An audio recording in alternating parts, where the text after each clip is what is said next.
for chapters 3 and 4 of The Mouse and the Motorcycle. Chapter 3, Trapped. Even though Ralph woke up feeling sick and dizzy, his first thought was of the motorcycle. He hoped it wasn't broken. He sat there at the bottom of the wastebasket until the whirly feeling in his head stopped and he was able slowly and carefully to stand up. He stretched each aching muscle and felt each of his 4 legs to make certain it was not broken. When Ralph was sure that he was battered but intact, he examined the motorcycle. He set it upright and rolled it backwards and forwards to make sure that the wheels still worked. One handlebar was bent, and some of the paint had chipped off the rear fender, but everything else seemed all right. Ralph hoped so, but there was no way he could find out until he figured out how to start the engine. Now he ached too much to even try. Wearily, Ralph dragged himself over to the wall of his metal prison and sat down beside the apple core to rest his aching body. He leaned back against the side of the waste paper basket, closed his eyes, and thought about his poor Uncle Victor. Poor nearsighted Uncle Victor, he too had landed in a metal waste paper basket, jumping there quite by mistake. Unable to climb the sides, he'd been trapped until the maid came and emptied him out into the trash. No one knew for sure what happened to Uncle Victor, but it was known that the trash in the hotel was emptied into an incinerator. Ralph felt sad and remorseful thinking of his Uncle Victor getting dumped out with the trash. His mother had been right after all, his poor mother, gathering crumbs for his little brothers and sisters while he, a selfish mouse that he was, sat trapped in a metal prison from which the only escape was to be thrown away like an old gum wrapper. Ralph thought sadly of his comfortable home in the mouse hole. It was a good home, untidy but comfortable. The children who stayed in room 215 usually left a good deal of crumbs behind, and there was always water from the shirts that hang drip drying from the wash basin. It should have been enough. He should have been content to stay home without venturing out into the world looking for speed and excitement. Outside in the hall, Ralph heard footsteps and Matt, the bellboy, saying, "These new people in 215 and 216, somehow they got the idea that there are mice in the hotel. I just opened the window and told them that management wouldn't stand for it." Ralph heard a delightful laugh from the second floor maid, a college girl who was working for the summer season. "Mice are adorable, but just the same, I hope I never find any in my rooms. I'm afraid of them." There are 2 kinds of employees at Mountain View Inn: the regulars, none of them young, and the summer help, who were college students working during the tourist season. "If you don't like mice, you better stay away from the knothole under the window in room 215, advised Matt. The sound of the voices so close made Ralph more eager than ever to escape. "No!" he shouted, his voice echoing in the metal chamber. "I won't have it! I'm too young to be dumped out with the trash!" In spite of his aches, he jumped to his feet, ran across the wastebasket floor, and leaped against the wall, only to fall back in a sorry heap. He rose, backed off, and tried again, and there he was on the floor of the wastebasket for the second time. It was useless, utterly useless. He didn't have the strength to tip over the wastebasket. Ralph was not a mouse to give up easily. He considered his problem a moment, and before he rolled the motorcycle over to the wall of the trash bag. There he seized the apple core by the stem and dragged it over the motorcycle. By putting his shoulder under the stem end, he managed to raise the core until it was standing on its blossom end, but when he put his front paws around it, tried to lift it, he found he could not. The core was too heavy to lift up onto the seat of the motorcycle.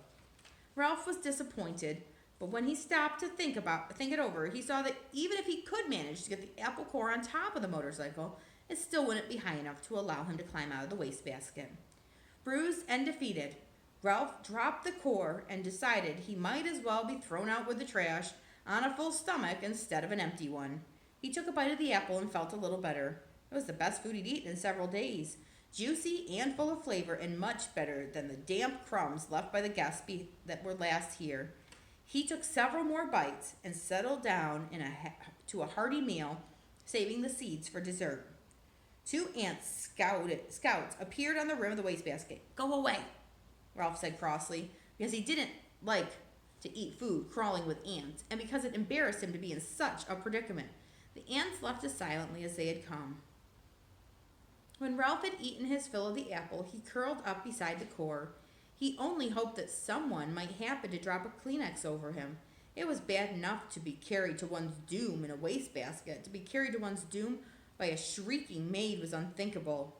There was only one tiny ray of hope. If someone happened to drop a Kleenex over him, he might have a chance to jump and run when the maid tipped the basket up in to empty it into the incinerator. The thought of the boy was sure to miss his motorcycle and start looking for it kept Ralph tossing and turning behind the apple core until, stuffed and exhausted, he finally fell asleep. Chapter 4. Keith. Ralph didn't know how much time had passed before he'd awakened by the lamp on the bedside table shining down on him. He squeezed himself into the tiniest possible ball, wrapping his tail around his body to make sure it's as thin as the apple core.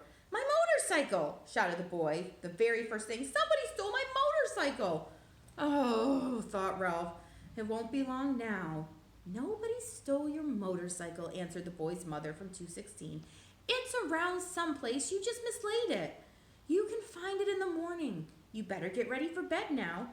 "No, I didn't mislay it," insisted the boy. "I put it right here on the table beside my sports car." "You'll find it someplace," said his mother, not much interested. Boys were always losing things. While Ralph cowered behind the apple core, Keith opened the drawer of the bedside table and slammed it shut. He jerked back the bedspread, yanked the pillows off the bed, and threw them back. Then he got down on his hands and knees and looked under the bed and the table.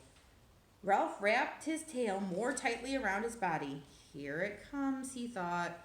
The boy's face appeared in the opening at the top of the wastebasket. Ralph's heart raced like a motor. "Ha!" said the boy to himself. "Here it is. Wonder how it got in there." His hands came down into the wastebasket to seize the motorcycle and lift it out. Still leaning over the wastebasket, he examined the bent handlebar and chipped paint. "That's funny," he remarked out loud. "It must have rolled off, but I don't see how it could." The boy did the natural thing for a boy to do. He looked into the wastebasket again. Ralph closed both eyes tight and waited. He wished he hadn't eaten so much of the apple core. If he'd not been so greedy, the core would have been thicker and he could have been thinner. "Hey!" whispered the boy, obviously much surprised. "How did you get in there?" He was careful to keep his voice lower than the sound of the breezes in the pines outside the window. Ralph didn't move. He was grateful for the boy for not touching the apple core, even though it really had no protection at all. "Psst!" whispered the boy. "Are you asleep?" Still, Ralph remained motionless, except for a slight quiver of his whiskers, which he was unable to control. The boy was silent, but the mouse felt the rhythmic drafts of his breathing. The boy must have been thinking, but what was he thinking? That was what worried Ralph. "No," the boy said to himself. "No, it couldn't be." "Couldn't be what?" wondered Ralph, who was beginning to feel cramped from crouching behind the apple core.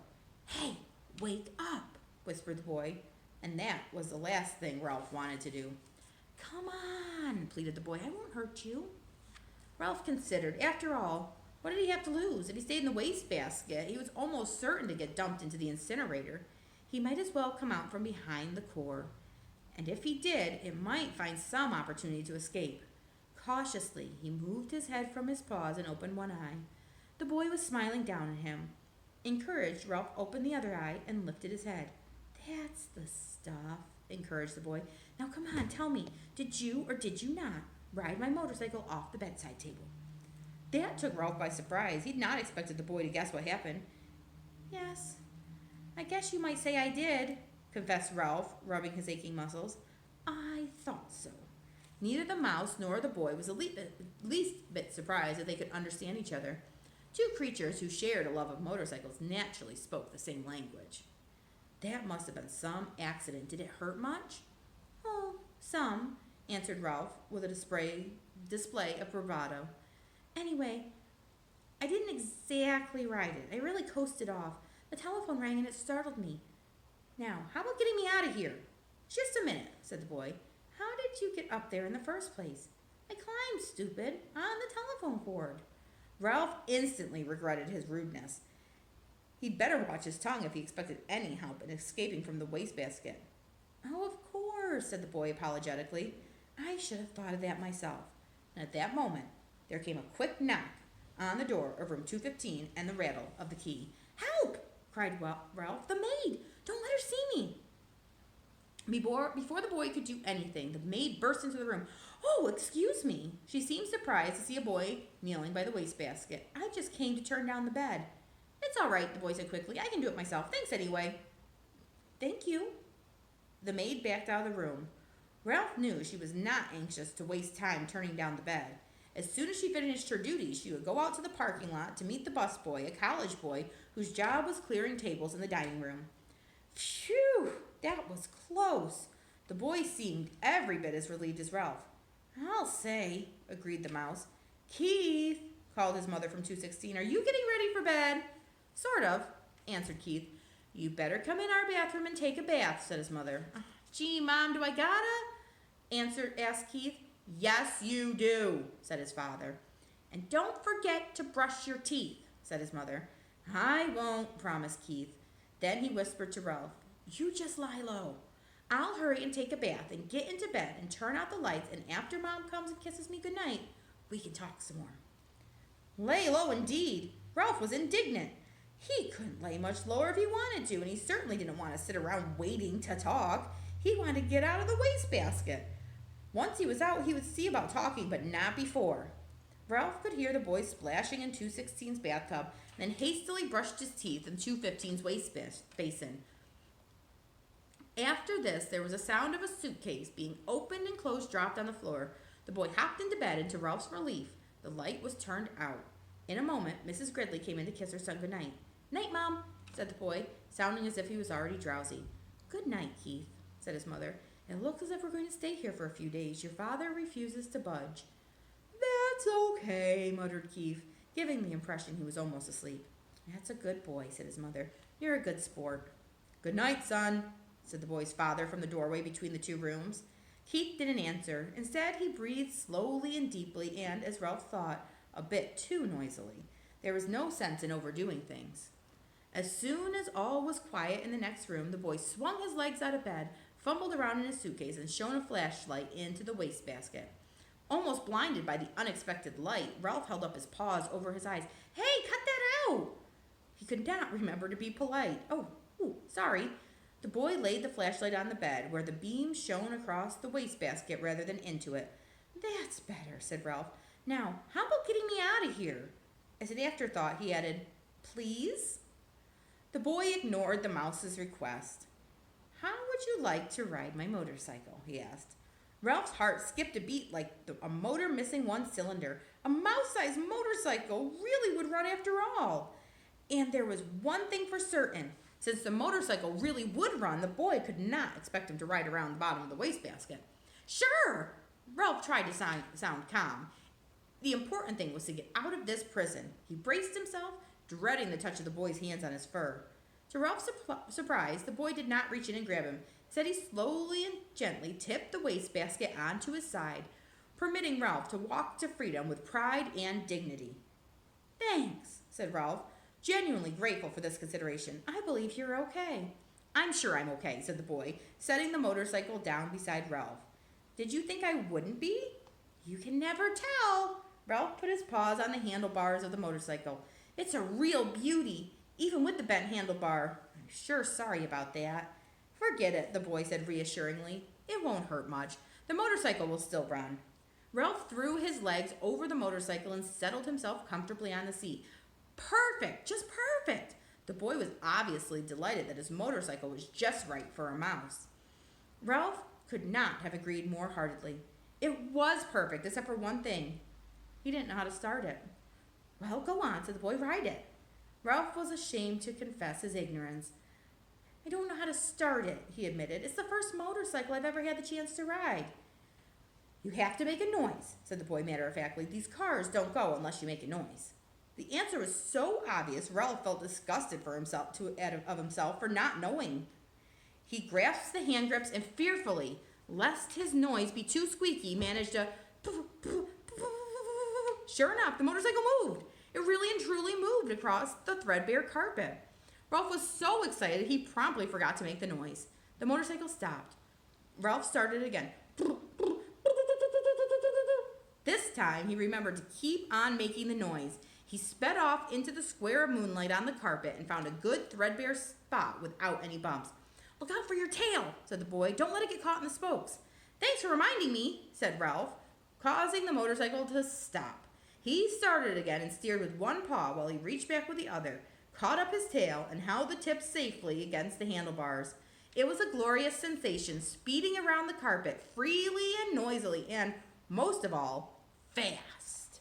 Ralph discovered that if he made the noise fast, the motorcycle sped up. If he slowed the sound, the motorcycle slowed down. He promptly sped up and raced around in the rectangle of moonlight until he made another discovery. When he ran out of breath, the momentum of the motorcycle carried him on until he could take another breath. "Gee, you're lucky," whispered the boy. In order to answer, Ralph had to stop. "I am?" It never occurred to him that a mouse could be luckier than a boy. "You sure are." The boy spoke with feeling. "My mother would never let me ride a motorcycle. She would say I might break a leg or something silly like that." "Well, if you want to come right down to it," said Ralph, "I don't suppose my mother would exactly be crazy about this idea." He began to have an uneasy feeling that he really should go back to the mouse hole. "Anyway," said the boy gloomily, "it'll be years and years before I'm old enough to ride a motorcycle, and then when I'm old enough, my mother wouldn't let me." Ralph felt really sorry for the boy, hampered as he was by his youth and by his mother. "Go on, ride it some more," said the boy. "I like to watch." Ralph started the motorcycle again and rode around in the moonlight once more, faster and faster, until he was dizzy from circling, dizzy from excitement, and dizzy from the joy of speed. Never mind the danger, never mind what his mother thought. This was living. This was what he wanted to do, and on and on and on. "Lucky," whispered the boy with envy in his voice. Ralph didn't answer. He didn't want to stop. All right, friends, check below for the link for today's vocabulary questions and activities, and I will see you tomorrow.